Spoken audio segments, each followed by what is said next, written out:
you're seeing these results. You're seeing that people from the 18 to 24 demographic, you see that there isn't as many voters in that age as there should be, whatever they might think should be.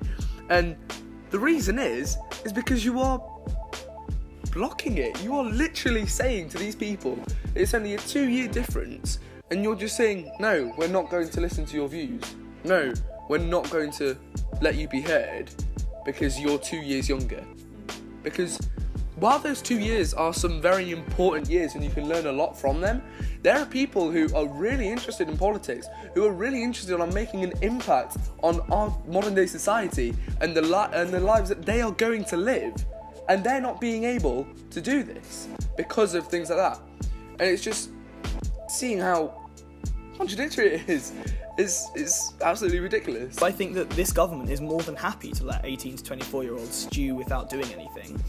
And then you encounter the problem that there is no youth voice because young people don't vote, and young people don't vote because there is no youth voice, and you have the cyclical, problem. Exactly. And Brexit provided an opportunity to get 16-year-olds to feel like there was a youth voice, and because you can't do that so well on a normal electoral cycle because it's just every 5 years, and it feels much less kind of special. Whereas this was, if you look at the Scottish referendum, in terms of youth voice, that was amazing. Yeah, the voting turnout was something like 85% for 16 to 18-year-olds who were allowed to vote in that.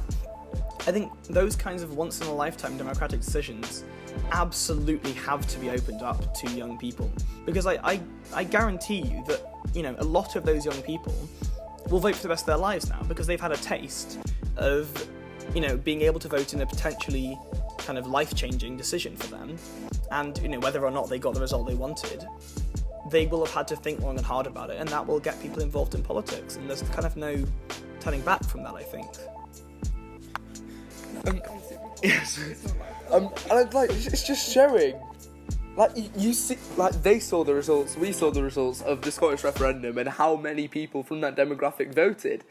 It just literally nails that point down and just shows how little they listen and how important youth voice is. If that voice doesn't get heard, then that's never gonna happen again. Definitely not with this government in power, because as you said, with definitely older people in there and not really open to listening to young people's views as much. And yet I just think that result really hammers in the fact that young people's voices should be heard. Young people's voices are heard when you give them to it, when you give the chance for them to be heard to them. If you give them the chance to speak, they will speak. They will know these things. They will know what they want in their future. And I think it's really horrifying to think that they're not allowing young people to be able to convey their views, give those views and be heard, I guess. Anyone wants this? I might as well talk. With youth in itself, my opinion on it is I believe it's a good thing to give young people a voice, because usually age comes with authority, and obviously as children with parents, etc., you look up to them as what to do. It's essentially labour and stereotyping with age groups. It shouldn't be categorised as that at all. You've got the old people and young people. It shouldn't be the case. It's all about equality in general, and giving equality equals giving equal opportunity regardless of age and everything else. So it's just sad the fact that it actually has to be a dedicated youth voice in the first place. It mind blows me. Pretty much, that's all I've got to say, really. Just want to pass it on. That's it. Something's just clicked in my head, you see. Going back to the whole thing that you said about age brings more authority, but we are actually taught this from a very young age of being in primary school. Genetic. From something just as little as year 6, sit on the bench. you sit on the floor and semi. I know it sounds so petty, but geez, I remember when I was in year 6 and I used to sit on the bench and I was like, peasants, this is my room, none of you can touch me. And then I'd walk out and then year 4s would be smarter than me, but it's literally, in little ways it's installed in us that age brings a lot more like authority, but in a day and age like where we're in now, it takes young people and young minds in certain, I'm not going to say young for everything, because there are a lot of older businessmen who can do things, and women and very like strong older people, but in today's world, like, you're getting people who are 16 making millions, and you've got a kid who's 13 in America who made literally 3.2 million from selling sneakers last year, to DJ Khaled and Kanye West, and he's chilling. Who's it? Don't diss Kanye West. Literally, Twitter. Yeah, I just think this point needs to be heard. We are innovators. We are the young people who are going to shape the future.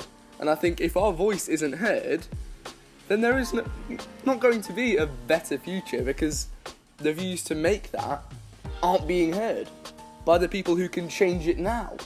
People who can make those decisions to set those ideas in effect, to make those points, to make those campaigns. That is our job. That is why we're here. And that's what we're doing with the voices we have.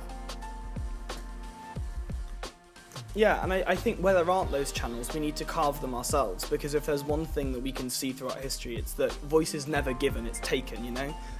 Like, if you look at the 60s and the youth voice movement in the States, the civil rights movement and the kind of feminist movement then was so overwhelmingly young people, because young people fundamentally are more progressive, as you know, as a demographic, obviously not, you know, overall, not every single person, but I think that young people need to have the courage to rise up and see when the things are not right and change them themselves. Like, after the Brexit vote, actually, myself and a few other people, we organised a protest about racism, because there had been a massive spike in race hate and race hate related crimes in the UK after the Brexit vote. And we organised a demo here in Sheffield, and we had, maybe, 50 people. But the point is that young people can absolutely do the same things that older people can do, and often we can mobilise faster and more effectively than older people can. So I think that's I think that's the really important message, is that if there's something that you see that's wrong in the world that you want to change, it doesn't matter how old you are, you have the tools within you to make that difference. And I think with older people, they think, oh no, we're much more wise, we know much more than younger people. And while I guess you could say that experience might equal intelligence, that's not necessarily the case. We might be extreme innovators in subjects in which they might never have even heard of. Like computer science, for example, as I mentioned earlier, we have the tools, we have the experience that they might not have, because they haven't really jumped on that, because it's a newer thing. And because we're newer and we've been born into a day where things like computers are common and programming is something that is needed, there's so many subjects in which young people can really have an amazing impact on. And I think to throw away their voice, that's like throwing away a future, that's like throwing away advancement.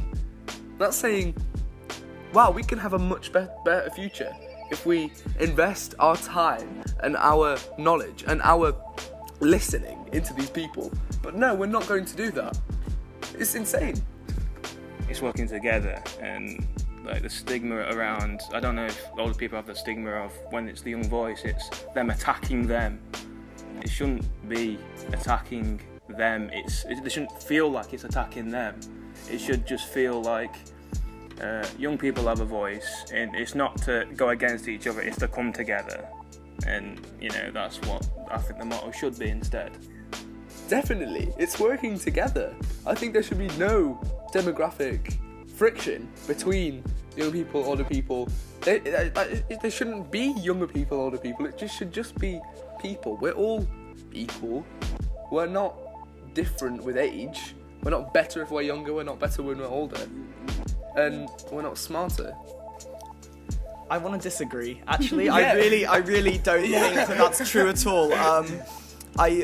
I mean, I agree with you in terms of the unity thing, but I think that if old people feel attacked by young people having a voice, then that's kind of on them rather than on us, really, because fundamentally, older people have people in the position of power in that situation. And I also think that we are all people, but I think to ignore differences is far, far worse than to acknowledge and celebrate them.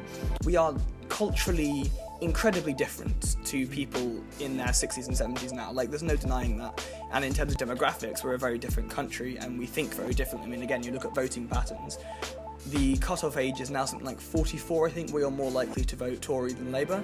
So everyone under the age of 44 is more likely to vote Labour. You know, there is a shift in terms of the way that people are thinking.